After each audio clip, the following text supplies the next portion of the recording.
दोस्तों आज हम लोग सॉल्व करेंगे सीजीएल के 2020 का इंग्लिश क्वेश्चन पेपर। आज जो हमारा है 5वां क्वेश्चन पेपर है और इसके पहले 4 हमने सॉल्व करवाए थे। ठीक है, तो आज 16 अगस्त शिफ्ट 2 का क्वेश्चन पेपर सॉल्व करेंगे। ठीक है, तो ये आपके आने वाले सभी एसएससी एग्जाम्स और बाकी कॉम्पिटिटिव एग्जाम्स जहाँ पर इंग्लिश पूछी जाती है उसके लिए जो है बहुत ही हेल्पफुल, बहुत ही बेनिफिट सेशन है। तो इसको पूरा लगाएं और अच्छा लगे तो अपने दोस्तों के साथ शेयर भी करें। चलिए बिना किसी देरी के क्वेश्चन नंबर 1 पर आते हैं। आप लोग वीडियो पॉज कर सकते हैं। ठीक है, वीडियो पॉज करके अपना आंसर करिए, उसके बाद जो है हमारा सोल्यूशन भी देखिए। ठीक है, इससे आपको ज़्यादा बेनिफिट मिलेगा सेशन में। तो पहला क्वेश्चन है, आपको यहाँ पर एंटोनिम बताना है। ठीक, आपको यहाँ पर एंटोनिम बताना है। तो हार्मनी, हार्मनी का मतलब होता है सामंजस्य, एकता एक तरीके से। ठीक है, हार्मनी का मतलब होता है सामंजस्य बैठाना, मतलब फ्रेंडली होना। तो यहाँ पर एकॉर्ड, कन्फ्लिक्ट, एमिटी, कनकॉर्ड। आपको एंटोनिम बताना है तो हो जाएगा कन्फ्लिक्ट। कन्फ्लिक्ट का मतलब होता है विवाद होना। बाकी एकॉर्ड, एमिटी, एकॉर्ड मतलब क्या होता है? सहमत होना। एमिटी मतलब एकता होता है और कॉन्कॉर्ड मतलब भी समझौता या सहमत होना। तो ये सभी आपके क्या है? सिनोनिम है और कन्फ्लिक्ट आपका एंटोनिम हो जाएगा। अगला क्वेश्चन है आपको सिनोनिम बताना है चॉस। चॉस का मतलब होता है अस्त व्यस्त होना। ठीक है, अस्त व्यस्त होना। अगर आपको नहीं पता है तो आप पेन और कॉपी लेकर के बैठें। ठीक है, और आप इसका मतलब भी लिखते चले यहाँ पर। तो चॉस का मतलब होता है अस्त व्यस्त होना। तो इसका जो करेक्ट सिनोनिम हो जाएगा कन्फ्यूजन हो जाएगा, कन्फ्यूजन में होना। ठीक है, अस्त व्यस्त हो जाना मतलब कन्फ्यूजन मतलब क्या होता है? अस्त व्यस्त होना एक तरीके से। तो ये आपका करेक्ट आंसर हो जाएगा। बाकी फ्यूजन, टेंशन, डर्ट ये सब नहीं हो सकता। अगला क्वेश्चन है इनकरेक्ट वर्ड आपको बताना है यहाँ पर। तो फैटालिस्ट, FATALIST बिल्कुल सही है। परफेक्शनिस्ट, ये भी सही है। पेसिमिस्ट, ऑप्टिमिस्ट, ऑप्शन नंबर 3 यहाँ पर रॉन्ग लिखा हुआ है। तो आपको इसको कमेंट करके बताना है। मैं आपको किसी भी वीडियो में जो इनकरेक्ट वाले होते हैं उनके आपको करेक्ट मीनिंग नहीं बताता हूँ। ठीक है, उसको तो आपको ढूंढना है और आपको कमेंट करके बताना है। इससे होगा क्या कि आपको ज़्यादा समय तक याद रहेगा। मैं बता दूंगा, आप भूल जाओगे बाद में। ठीक है, अगला क्वेश्चन ईडियम से, इसका आपको मतलब बताना है। एप्पल ऑफ वन साई बहुत बार पूछा गया है। इसका मतलब क्या होता है? बहुत ही प्यारा होना। ठीक है, या किसी का फेवरेट होना। तो who place all sport, great respect, behave, ये हो जाएगा तीसरा नंबर। Someone very precious and dear, dear का मतलब होता है प्यारा। या फिर इसका एक बार सिनोनिम भी पूछा गया था। डियर का मतलब महंगा भी होता है। ठीक है, तो कॉस्टली इसका सिनोनिम भी हो सकता है। तो आप डियर का दोनों मतलब लिखेंगे, प्यारा भी होता है और महंगा भी होता है। ठीक है, बाकी इसका मतलब ये हो जाएगा।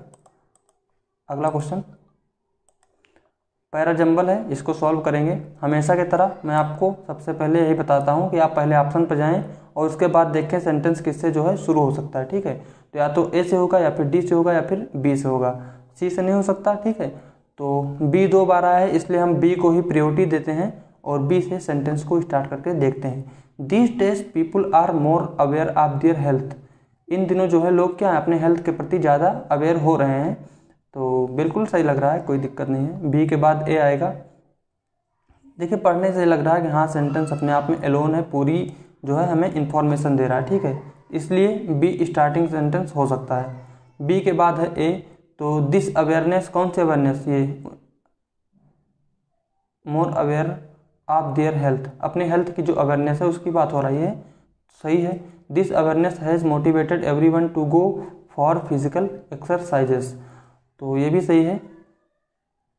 अगला या तो सी आएगा या फिर डी आएगा, दोनों पढ़ के देख लेते हैं। In addition to physical exercise some prefer taking health supplement too, और it is advisable but one should consult a trainer doctor before consuming health supplements. सी ही सही होगा। ठीक है, सी से सेंटेंस जो है स्टार्ट होगा। ऑप्शन नंबर 3 यहाँ पर सही होगा, क्योंकि कह रहा है कि कुछ लोग जो है सप्लीमेंट भी लेते हैं एक्सरसाइज के अलावा। ठीक है, और उसी का खंडन बात में किया गया है कि लेकिन आप जो है जो भी सप्लीमेंट लें अपने एक ट्रेनर या फिर डॉक्टर से कंसल्ट करके ही लें। तो यहाँ पर ऑप्शन नंबर 3 जो है बिल्कुल सही हो जाएगा। ठीक है, अगला क्वेश्चन नंबर 6 है the postman had delayed the letter.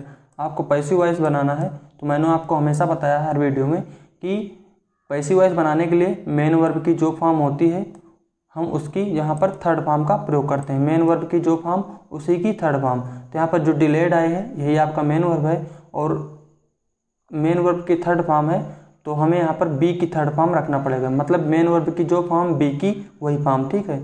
तो बी की हम थर्ड फॉर्म रख देंगे, क्या होता है, बीन होता है। बी की थर्ड फॉर्म होती है बीन, और जो मेन वर्ब है उसकी थर्ड फॉर्म यहाँ पर थर्ड फॉर्म ही दी गई है, तो बीन डिलेड हो जाएगा। तो हैड बीन डिलेड जहाँ पर आएगा हमारा वही आंसर होगा, ठीक है। इनमें दोनों में तो है नहीं, और इसका जो है सब्जेक्ट ही नहीं सही है। ऑप्शन नंबर 2 बिल्कुल सही हो जाएगा, ठीक है। अगला क्वेश्चन नंबर 7 है, the jungle was nearly so the progress was slow. तो जंगल वाज नियरली क्या हो जाएगा, इमटेरियल, इमोर्टल, इमोबाइल, इम्पेनेट्रेबल। तो the jungle was nearly impenetrable. Impenetrable का मतलब होता है अभेद्य होना, ठीक है। अभेद्य मतलब जिसको भेद नहीं कर पाना, ठीक है। तो सेंटेंस का मतलब है the jungle was nearly impenetrable, मतलब जंगल जो है लगभग अभेद्य था। तो so the progress was slow, इसलिए प्रोग्रेस क्या थी, स्लो थी, ठीक है। अगला क्वेश्चन, यहाँ पर पहला सही था। अगला क्वेश्चन आपको वन वर्ड बताना है। तो a large bedroom for a number of people in A school और इंस्टीट्यूशन, ये पूरा प्रीवियस ईयर में पूछा गया है, मतलब पिछले साल पूछा गया था ये। तो इसका जो करेक्ट आंसर होगा वो होता है डॉर्मिटरी, ठीक है। डॉर्मिटरी, डॉर्मिटरी का मतलब होता है एक ऐसी जगह जहाँ बहुत सारे लोगों के रहने और खाने की व्यवस्था हो, उसको बोलते हैं डॉर्मिटरी, ठीक है। ये कोई स्कूल हो सकता है, इंस्टीट्यूशन हो सकता है, ठीक, या फिर कोई और जगह जहाँ पर बहुत सारे बेडरूम हो लोगों के रहने के लिए। तो डॉर्मिटरी आपका बिल्कुल सही है। हॉस्टल आपको पता ही है। असेंबली मतलब सभा होती है, धर्म सभा। और क्रीच जो है ये चिल्ड्रन से रिलेटेड होता है, बच्चों से संबंधित है। अगला क्वेश्चन, यहाँ भी आपको वन वर्ड बताना है। तो a group of people typically with vehicles और एनिमल्स ट्रेवलिंग टुगेदर, ठीक है। बहुत सारे लोग जो एनिमल्स के साथ मतलब अपना सारा सामान लेकर के ट्रेवल करते हैं एक जगह से दूसरी जगह के लिए, उसको क्या बोलते हैं, उस दल को क्या बोला जाता है, उसको बोलते हैं कारवां, ठीक है। कारवां कहा जाता है, ठीक है, लोगों का दल। बाकी ट्रूप ये भी एक तरीके का दल होता है, ये सैनिकों का दल होता है, उसको ट्रूप कहा जाता है। सर्कस आपको पता ही है। और गैंग डाकुओं का जो समूह होता है, चोरों का समूह, उसको गैंग कहा जाता है, ठीक है। और अगला क्वेश्चन है, आपको यहाँ पर सब्स्टिट्यूशन करना है, मतलब कि इम्प्रूवमेंट। यहाँ पर पहले नो इम्प्रूवमेंट लिख के आया करता था, अब सब्स्टिट्यूशन लिख के आता है, ठीक है। तो Sholay is one in the most popular in, यही गलत है, ठीक है। वन ऑफ द होना चाहिए यहाँ पर, वन इन द कहाँ से आ गया, बिल्कुल तो बच्चों वाला क्वेश्चन दे दिया। अगला क्वेश्चन, रेजुवेनेट, आपको सिनोनिम बताना है। तो रेजुवेनेट का मतलब होता है फिर से जवान बना देना, फिर से नया कर देना, ठीक है। तो क्या होता है, रिफ्रेश हो, रिफ्रेश करते हैं तो क्या हो जाता है, फिर से सब कुछ नया हो जाता है। यहाँ पर जो सिनोनिम हो जाएगा इसका रिफ्रेश हो जाएगा। बाकी सब आसान वर्ड है यहाँ पर, ठीक। अगला question, I read some of properties for sale on internet before I call the agent. देखिए यहाँ पर फिल इन द ब्लैंक है। तो I read some of properties, I read some मैंने पढ़ा कुछ, क्या डिस्क्रिप्शंस, आर्गूमेंट मतलब विवाद पढ़े, मोनोलॉग, स्पेस, डिस्क्रिप्शन होगा इसका correct answer. I read some description of properties for sale on the internet before I call the agent. इस सेंटेंस का मतलब है कि I call the agent before, तो एजेंट को कॉल करने से पहले, ठीक है, एजेंट को कॉल करने से पहले आई रीड सम डिस्क्रिप्शंस, मैंने कुछ विवरण पढ़े, ऑफ प्रॉपर्टीज फॉर सेल मतलब सेल करने वाली प्रॉपर्टीज के कुछ विवरण पढ़े ऑन द इंटरनेट, इंटरनेट पर, ठीक है।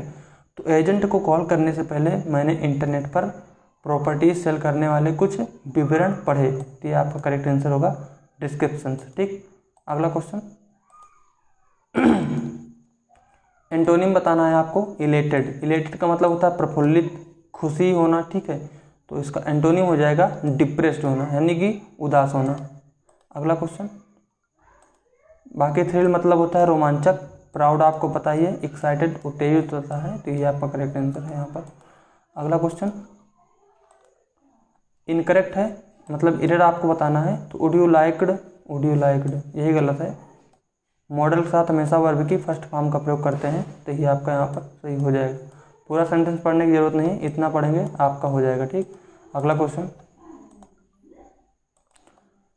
पहला जंबल है तो इसको सॉल्व करेंगे। तो सेंटेंस या तो डी से स्टार्ट होगा या फिर ए से स्टार्ट होगा। ठीक, इसमें देखें यहीं से पता चल जाएगा सेंटेंस या तो डी से स्टार्ट होगा या फिर ए से। तो पढ़ते हैं, there are many secondary reasons as well along with increasing level of carbon. ठीक, तो ये तो नहीं हो रहा है, स्टार्टिंग का सेंटेंस नहीं लग रहा है। इसको पढ़ते हैं, global warming is the single biggest threat to life on earth today. हाँ, यही सही है। तो सेंटेंस जो है डी से स्टार्ट होगा, तो ये गलत हो जाएंगे। तो ऑप्शन नंबर डी से स्टार्ट होगा। ठीक है, तो global warming is the single biggest threat to life on earth today, उसके बाद या तो बी आएगा या फिर ए आएगा। तो द टर्म देयर आर में बी आ सकता है। ठीक है, द टर्म, क्योंकि इस टर्म की बात कर रहे हैं, ग्लोबल वार्मिंग जो टर्म है इसकी बात कर रहा है अब आगे इसी के बारे में। तो the term is use to describe the unnatural rise on earth average temperature. तो ये टर्म जो है क्या करता है, डिस्क्राइब करता है अननेचुरल राइज, मतलब जो बढ़ने की बात हो रही है in the earth average temperature, earth के एवरेज टेम्परेचर को बढ़ने की बात कर रहा है। ठीक है, तो यही बी से स्टार्ट हो जाएगा। तो इतने से हमारा आंसर निकल रहा है। उसके बाद पढ़ लेते हैं, increased carbon dioxide is the primary driver of global warming. तो ग्लोबल वार्मिंग के लिए जो प्राइमरी जो यहाँ पर कारण है वो क्या है, कार्बन डाइऑक्साइड है। और उसी के बाद दिया गया there are many secondary reasons, और यहाँ पर बहुत सारे सेकेंडरी रीजन्स भी हैं, as well along with increasing level of carbon, carbon के इंक्रीज होने के सेकेंडरी लेवल भी बहुत सारे हैं यहाँ पर। ठीक है, अगला क्वेश्चन, इनकरेक्ट बताना है आपको। तो वर्चुअस VIRTUOS सही है, प्रोफ्यूज PROFUS बिल्कुल सही है, लग्जरियस रिक्लूज यही गलत है, लग्जरियस। ठीक है, यहाँ पर ओ होना चाहिए। ठीक, अगला क्वेश्चन,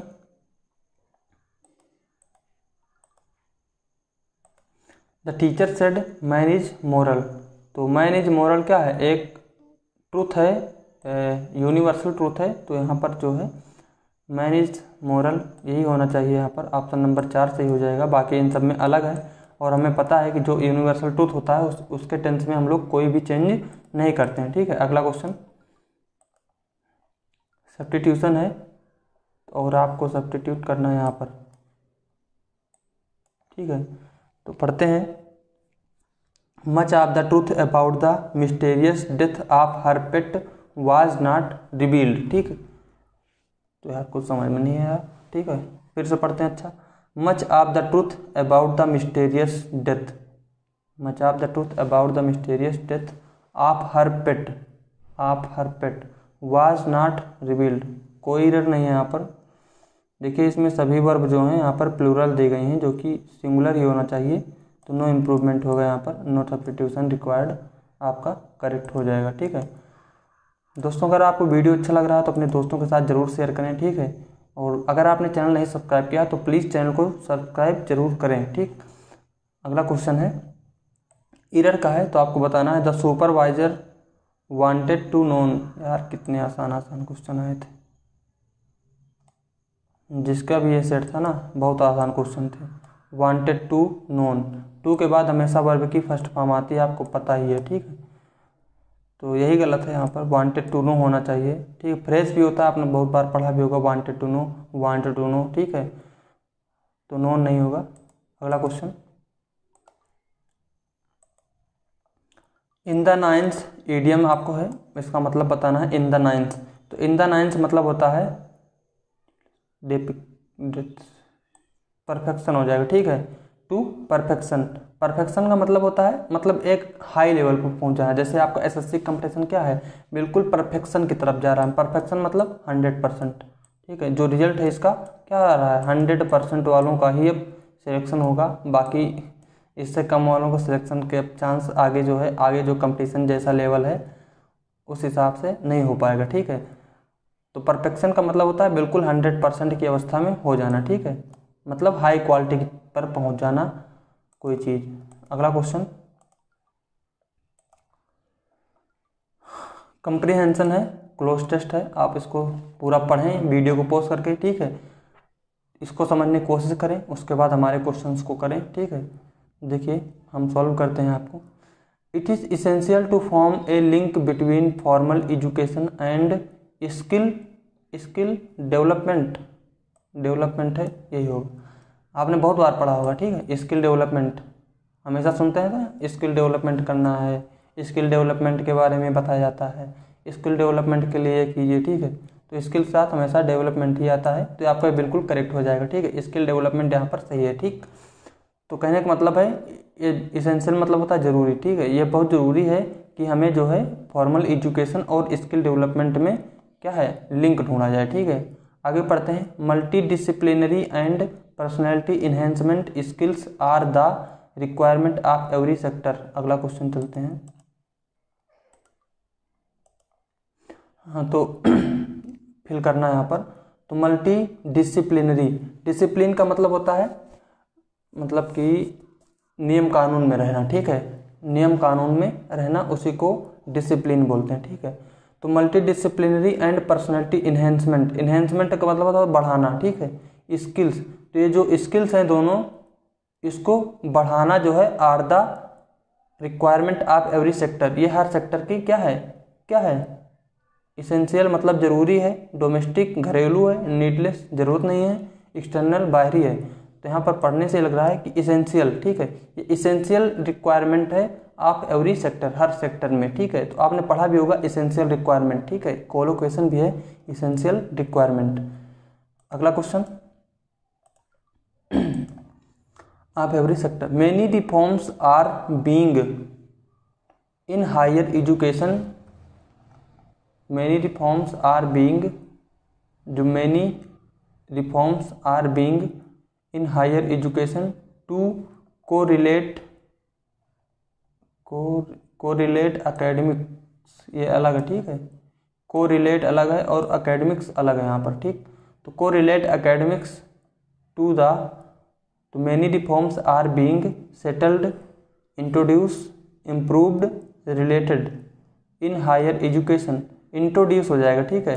तो मेनी जो रिफॉर्म्स हैं, बहुत सारे रिफॉर्म्स जो हैं ये इंट्रोड्यूस हो जाते हैं इन हायर एजुकेशन में, ठीक है। तो इनको इंट्रोड्यूस कर दिया जाता है to correlate academics to the, आगे बढ़ते हैं, academics to the various service sectors, academic to the need हो जाए, ठीक है। नीड ऑफ, नीड के साथ प्रीपोजिशन ऑफ भी आता है, तो need of various service sectors, ठीक है। तो कहने का मतलब है many reforms are being introduce, ठीक है। तो बहुत सारे रिफॉर्म मतलब होता है क्या बोलते हैं इसको, सुधार, ठीक है। सुधार जिसको बोलते हैं, सुधार होना। तो many reforms are being introduced कर दिए जाते हैं इन हायर एजुकेशन में to correlate academics to the need of various service sector में ज़रूरत के हिसाब से। अगला है इनोवेटिव मॉडल्स, आगे बढ़ते हैं। Innovative models can help to the varied need of skill and unskilled labour. तो innovative models can help to के बाद वर्ब की फर्स्ट फॉर्म मीट हो जाएगा, टू के बाद वर्ब की फर्स्ट फॉर्म आनी चाहिए, या फिर कह सकते हो वर्ब की फर्स्ट फॉर्म, ठीक है। वर्ब की फर्स्ट फॉर्म के 3 क्वेश्चन मिल गए। एक तो हमने मॉडल वाला पढ़ाया था, ठीक है, वुड के बाद वर्ब की फर्स्ट फॉर्म आनी चाहिए, और टू नो था, नॉन लिखा हुआ था, टू के बाद नो आना था वर्ब की फर्स्ट फॉर्म, और यहाँ भी क्या है, टू के बाद वर्ब की फर्स्ट फॉर्म आनी चाहिए, ठीक। तो 3 क्वेश्चन जे वर्ब की फर्स्ट फॉर्म करना था, ठीक है। तो भैया था आपका क्या है पूरा का पूरा सेट। वीडियो आपको कैसा लगा कमेंट करके ज़रूर बताएं, ठीक। और अपने दोस्तों के साथ शेयर करें, वीडियो को लाइक करें। तो फिर मिलते हैं अगले वीडियो में।